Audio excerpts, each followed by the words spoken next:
नमस्कार। प्रदेश के number 1 debate show यानी face to face Madhya Pradesh में आप सभी दर्शकों का स्वागत करता हूं। मैं राहुल सौमित्र।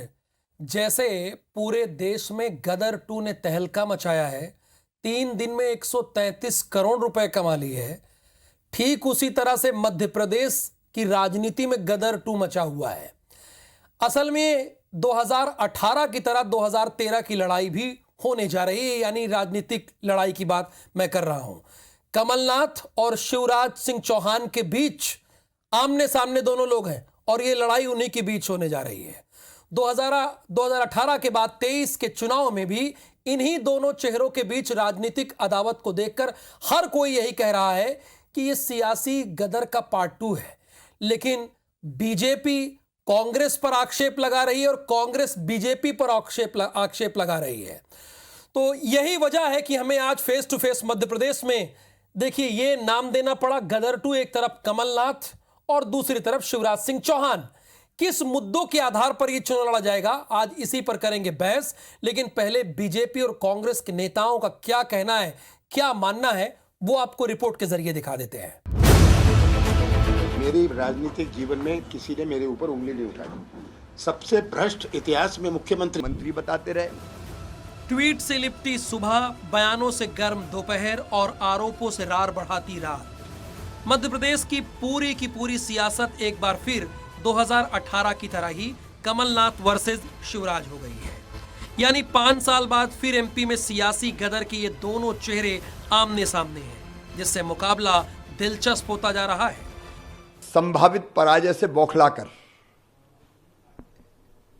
कांग्रेस के नेता श्री कमलनाथ जी आजकल कर्मचारियों अधिकारियों को धमका रहे हैं। वो सोचते हैं कि वो जनता का ध्यान मोड़ पाएंगे, वो सोचते हैं कि जनता को फिर से गुमराह कर पाएंगे। पर मध्य प्रदेश के मतदाता ने अब तय कर लिया है कि बड़े प्यार से शिवराज सिंह जी को विदा करेंगे। कमलनाथ कह रहे हैं कि सीएम रोज पूरे प्रदेश में घूमकर विकास पर भाषण देते हैं। प्रदेश का नौजवान अपने भविष्य के विनाश पर आंसू बहाता है। 1 करोड़ से ज्यादा नौजवान बेरोजगार हैं, जिन्हें रोजगार की जगह घोटाले मिलते हैं। कांग्रेस भी कमलनाथ के चेहरे पर ही सारी जंग लड़ रही है। कमलनाथ के दावों पर कांग्रेस की पूरी टीम बीजेपी सरकार के खिलाफ सड़कों पर उतर गई है।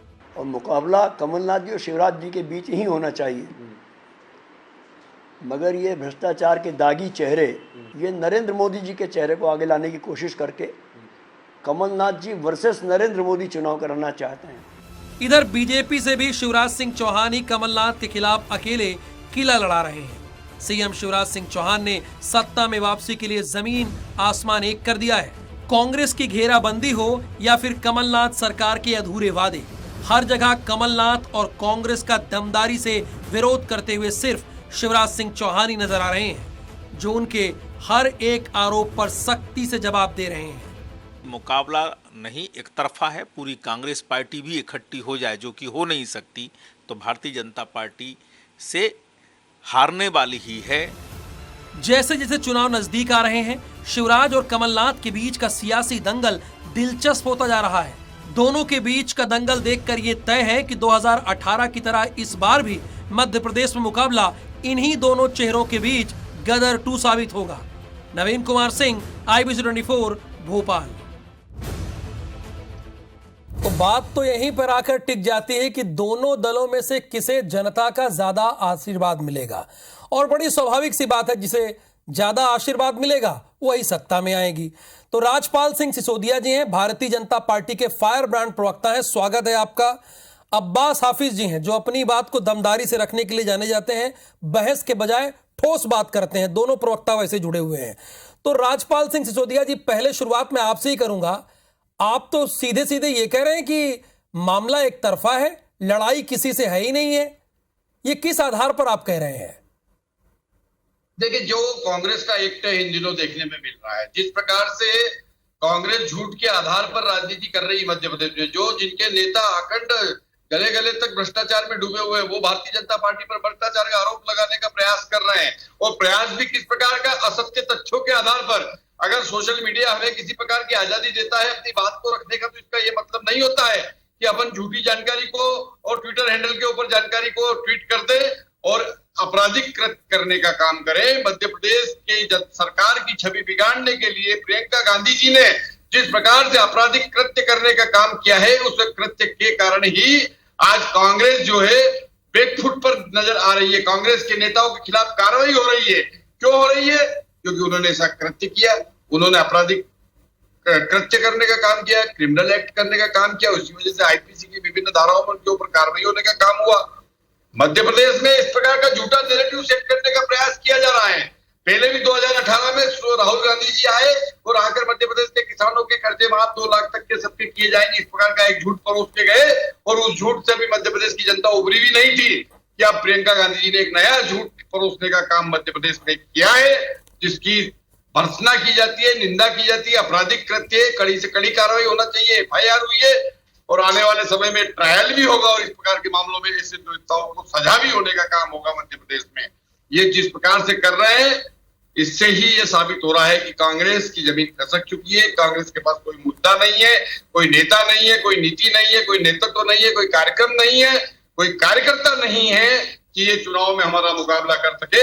भारतीय जनता पार्टी अपने किए हुए काम के आधार पर, हितग्राही मूलक योजनाओं के आधार पर, गरीब कल्याण के काम के आधार पर और विकास के आधार पर जनता के बीच में है और जनता दोनों हाथ से शिवराज सिंह चौहान और भारतीय जनता पार्टी की सरकार को आशीर्वाद देने का काम कर रही है। ठीक है राजपाल जी, राजपाल जी ने जो कहा ये बहस का विषय तो है, लेकिन पहले मुद्दे पे आते हैं। अब्बास जी, चूंकि आपके प्रवक्ता ये कह रहे हैं कि ये कमलनाथ वर्सेस नरेंद्र मोदी के विरुद्ध चुनाव होगा, ये इसका आधार क्या है? राहुल जी, देखिए, सबसे पहली बात ये थी कि शिवराज सिंह चौहान जी तो मजबूरी में बनाए गए मुख्यमंत्री हैं खरीदो फरोख्त की सरकार के बाद। जनता ने शिवराज जी की सरकार और शिवराज जी के नेतृत्व को 2018 में नकार दिया था, उनको बहुमत नहीं दिया था, विपक्ष में बैठने का आदेश दे दिया था। अब बात आती है बहुत सारे किसे क्या मिला था, हमारे पास नंबर्स पूरे थे हमारे समर्थन के ऊपर। अब उसके बाद इन्होंने किस तरह सरकार गिराई, दोबारा मजबूरी में मुख्यमंत्री इसलिए बनाया गया क्योंकि 7 लोग दावेदार हैं बीजेपी की तरफ से। कैलाश विजयवर्गीय जी कह रहे हैं सवाल को सुन के कि आप मुख्यमंत्री हो सकते हैं, कहते हैं आपके मुंह में घी शक्कर। अब इस तरह की बातें कई तरफ से आ चुकी हैं। तो लड़ाई जो थी वो होनी तो थी यही कि शिवराज जी और कमलनाथ जी के नेतृत्व में चुनाव हो या वी डी शर्मा जी से होती, लेकिन लड़ाई अमित शाह जी ने खुद आके ये ऐलान करके चले गए और ये कह दिया कि आपको कमल फूल की सरकार बनानी है। अब शिवराज सरकार की बातचीत, शिवराज सरकार का नाम लेने वाला कोई आला कमान में बचा नहीं है। पूरी तरह से बागडोर अमित शाह जी, जिनको मणिपुर की संभालनी थी गृह मंत्री के तौर पर, उन्होंने मध्य प्रदेश की संभाली हुई है। शिवराज जी कहाँ हैं, नजर कहाँ आते हैं? अगर पत्र वायरल होता है तो जाहिर सी बात है वो पत्र जो लिख रहा है उसके जो आरोप हैं उन पर जांच करते। जिन्होंने पत्र के ऊपर आवाज़ उठाई, सवाल पूछा, उनके ऊपर आवाज़ दबाने के लिए इन्होंने एफआईआर कर दी। तो डर है भारतीय जनता पार्टी के, क्योंकि चेहरे को नकार चुके हैं। कमलनाथ जी की सरकार के ऊपर आरोप लगा रहे हैं, दिग्विजय सिंह जी की सरकार पे आरोप लगा रहे हैं। अगर भ्रष्टाचार किया था तो हम लोग आज़ाद हैं, जेल में क्यों नहीं हैं? 15 महीने की सरकार के बाद 3 साल की सरकार, दिग्विजय सिंह जी की 10 साल की सरकार के बाद 15 साल की सरकार, और एकदम साफ सुथरे हैं हम लोग। कोई हमारे ऊपर दोष भ्रष्टाचार का सिद्ध नहीं कर पाए, आरोप ये। तो ये बीजेपी का सिर्फ और सिर्फ एक तरह से बौखलाहट है। चुनाव जो है वो अब सीधे तौर के ऊपर जनता वर्सेस बीजेपी है और जनता लड़ाई के मैदान में खड़ी है, क्योंकि जनता खुद देख रही है उसके मुद्दे, उसके जो नाकामियां सरकार की हैं, उसका जो भुगतान जनता ने किया, बेरोजगारी, आपका व्यापारों का ठप होना, महंगाई की मार का झेलना, नर्सिंग घोटालों पर घोटाले। तो आज चेहरा अब्बास जी, यहाँ पे आपका समय समाप्त हो गया है।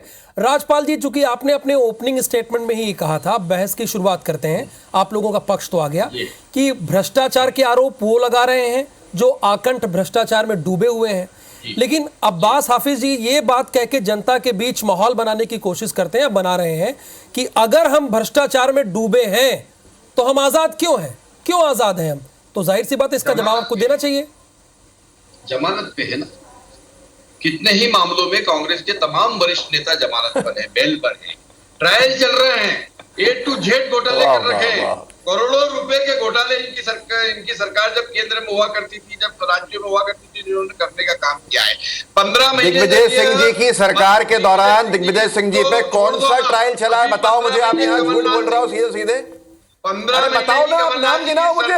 भ्रष्टाचार के कौन से केस हमारे ऊपर लगे हैं, आप नाम बताओ जिसमें जमानत पे चल रहे हो। दिग्विजय सिंह जी की सरकार की आप बातें करते हो, बताओ ना मुझे। अरे 200 करोड़ से अधिक की संपत्ति कमलनाथ जी के नजदीकी लोगों से अभी जब्त होती है भोपाल के अंदर, जब ये मुख्यमंत्री होते हैं। पूरी प्रदेश को मालूम, पूरे देश को मालूम, वो उसका जवाब कौन देगा? चलिए ये बात तो आ गई, ये बात तो आ गई, दोनों लोगों ने आपस में बात भी कर ली, दोनों का पक्ष भी आ गया। अब एक बात अब्बास जी, जो आपने सवाल उठाया था, आपने कहा था कि बीजेपी में 7 कैंडिडेट हैं चीफ मिनिस्टर के, बट सर आपके यहां भी तो आवाज उठती है, आपके नेता भी तो आवाज उठा देते हैं इसी तरह की। क्या किसी नेता ने, राहुल जी, अपनी दावेदारी पेश की है?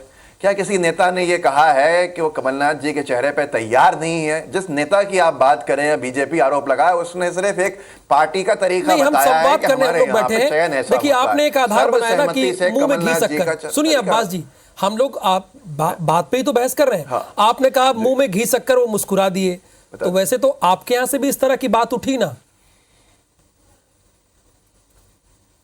सर्वसहमति से हर एक व्यक्ति ने कांग्रेस की कोर कमेटी की मीटिंग में कमलनाथ जी के चेहरे पे अपनी सहमति कराई है।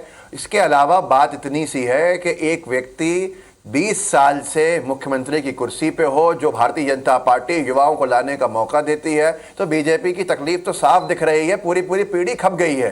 नरोत्तम मिश्रा जी को लकाश जी तो अब उम्मीद से ही हाथ धो बैठे हैं। उमा भारती जी बार बार कोशिशें करती हैं कि सरकार तो मेरी दम पे आई थी। अब्बास जी के इस लॉजिक का आप कैसे जवाब देंगे राजपाल जी? वो कह रहे हैं कि एक पूरी पीढ़ी खप गई है। भारतीय जनता पार्टी का नेतृत्व, भारतीय जनता पार्टी के नेता सामूहिक नेतृत्व में विश्वास रखते हैं और हमारे यहाँ सामूहिकता के साथ में निर्णय होते हैं। माननीय मुख्यमंत्री शिवराज सिंह चौहान जी के नेतृत्व में मध्य प्रदेश, बीमारू मध्य प्रदेश से प्रगतिशील होता हुआ विकसित मध्य प्रदेश बनने का काम हुआ। गरीब कल्याण और हितग्राही मूलक योजनाओं के माध्यम से जनता के बीच में जाकर हमने मध्य प्रदेश की जनता का जीवन स्तर ऊंचा उठाने का काम किया। आज माननीय मुख्यमंत्री शिवराज सिंह चौहान जी की सरकार ने समाज के सभी वर्गों को साथ में लेकर और मोदी जी के मंत्र सबका साथ, सबका विकास, सबका विश्वास के तहत काम करने का काम किया। रहा सवाल 20 साल तक मुख्यमंत्री रहने का, तो यह रिकॉर्ड भी अगर कोई बना सकता है तो भारतीय जनता पार्टी ही बना सकती है और भारतीय जनता पार्टी के कार्यकर्ता ही ये रिकॉर्ड बना सकते हैं। हमारे यहाँ पर भारतीय जनता पार्टी में जो है सामूहिकता के साथ निर्णय होता है। मुख्यमंत्री अब्बास जी, जिसे आप कमी बता रहे हैं उसे तो ये उपलब्धि बता रहे हैं, उसे उपलब्धि बता रहे हैं कि 20 साल तक कौन मुख्यमंत्री रहता है। मैं एक आधार दे देता हूं, मैं राहुल जी एक आधार दे देता हूं, बहुत सिंपल सा आधार है। जिनके चेहरे पे चुनाव लड़ा 2018 का, जनता ने पूरी तरह से नकार दिया उनकी सरकार को। जनता ने पूरी तरह से उनके दावे जो उपलब्धियों के थे उनको नकार दिया। अब क्या मजबूरी थी ऐसी कि जब सरकार गिराई गई तो इतने सारे मुख्यमंत्री के चेहरे थे, उसके बावजूद भी दोबारा वहां जाना पड़ा, क्योंकि जानते हैं कि सर फुटबॉल के हालात हो जाएंगे। अरे अब सुनने का आपने क्षमता नहीं है, सुनने की क्षमता नहीं है, सुनने की क्षमता नहीं है। ऐसी बैसाखियों पे तो आप 7 राज्यों में हैं, ऐसी बैसाखियों पे तो इससे बड़ी बैसाखियों पे आप 7 राज्यों में सुन तो लीजिए सिसोदिया जी, क्या तकलीफ है ऐसी? आप बीच में बोलते रहेंगे तो इससे आपकी नाकामी दब जाएगी क्या? ऐसे चर्चा होती है क्या राहुल जी? हाँ नहीं बोलिए, बताइए। चुप हो गए आप, बोलिए रहेंगे तो आप सिर्फ मेरी आवाज दबा रहे हैं। बोलिए। मैं यही कह रहा हूं कि ऐसी मजबूरी सिर्फ इसलिए थी क्योंकि 6-6, 7-7 दावेदार थे और उन दावेदारों में से किसी एक को बनाना बीजेपी के लिए एक बहुत बड़ा विषय बन जाता। इसलिए दोबारा मजबूरी में जाते हैं और उन्हीं को बनाते हैं जिनके चेहरे को नकार दिया गया है। मैंने एक नेता देखा है, मेरे स्कूल के दिनों की बात कर रहा हूं मैं, अपने 10वीं 11वीं की, तब से शिवराज सिंह चौहान जी की मैंने लोकप्रियता उठती भी देखी है, लेकिन जितनी गिरती देखी है उतने अपने जीवन में किसी की नहीं देखी। और अब हर ओपिनियन पोल सिर्फ और सिर्फ ये इशारा करता है कमलनाथ जी की लोकप्रियता आसमान छू रही है। 15 महीने की सरकार ने वो चीजें करके दिखाई, चाहे 27 लाख किसानों का कर्जा माफ हुआ हो, चाहे राइट टू वाटर से जनता को एक बहुत बड़ा अधिकार देने की बात कही गई हो, चाहे आपके जितने भी शुद्ध से युद्ध की बात थी। एक चीज ये भी सामने आ रही ना अब्बास जी, आपने अपनी बात तो रख ली। राजपाल जी, टूरिज्म को डेवलप करना, ठीक है राजपाल जी, आपने 41 जिलों में FIR करके कांग्रेस को कहीं मौका तो नहीं दे दिया है? वो तो हर जगह प्रदर्शन कर रहे हैं, हर जगह आंदोलन कर रहे हैं। हमने कोई FIR नहीं की है। अगर कोई क्रिमिनल एक्ट करता है कोई आपराधिक षड्यंत्र करता है और वह पेपर पे डॉक्यूमेंट्री प्रूव होता है और उसके खिलाफ कोई व्यक्ति जाकर थाने में या क्राइम ब्रांच में आवेदन देता है, तो क्या क्राइम ब्रांच उन आरोपियों की या उन अपराधियों की आरती उतारे? क्या उनको पुरस्कार दे? क्या प्रियंका गांधी जी को तो आपके जिला अध्यक्ष को दे रहे हैं? भाई क्राइम ब्रांच जो है सीधा सीधा फरियादी की आवेदन लेगा और अगर उसमें ये तो मना कर रहे हैं अब्बास जी, पाया जाता है ये तो मना कर रहे हैं, कह रहे हैं हमने कोई एफआईआर नहीं की है। देखिए भारतीय जनता पार्टी मेरा सीधे तौर के ऊपर एक आवेदन है। राज्यपाल सिसोदिया जी सुनिए, सिसोदिया जी सुनिए ना, सवाल मुझसे सिसोदिया राजपाल जी, अब अब्बास जी की बात भी सुन लेते हैं ना, आपका जवाब आ गया, अब अब्बास जी की बात सुन लेते हैं। अब्बास जी आप बोलिए, अपनी बात रखिए। देखिए मेरा सवाल इतना है कि अगर ये इतनी मासूमियत से कह रहे हैं कि कोई क्राइम ब्रांच में जाएगा तो मैं भी जाना चाहता हूँ। सिसोदिया जी सुनिए, आप मुझे लेके चलेंगे विश्वास सारंग जी के खिलाफ नरसिंह घोटाले के अंदर एफआईआर करवाने के लिए? नरसिंह घोटाले ने न जाने कितने लाखों युवाओं का भविष्य बर्बाद कर दिया। मैं चाहता हूँ कि विश्वास सारंग मंत्री है, मुख्यमंत्री शिवराज सिंह चौहान जी हैं, घोटाले के आरोपी वो भी है, साथ में हमारा आरोप है ये, तो हमारे ऊपर हम एफआईआर करवाने चाहते हैं, आप चलेंगे क्या? मध्य प्रदेश का पुलिस प्रशासन अरे नहीं करते, हमारा एनएसयूआई गया, नहीं की एफआईआर। आप इतनी मासूमियत से कहते हैं, और क्या है इस एफआईआर को फास्ट ट्रैक कोर्ट में फास्ट ट्रैक जांच में डाल के 1 महीने में शुरू करेंगे?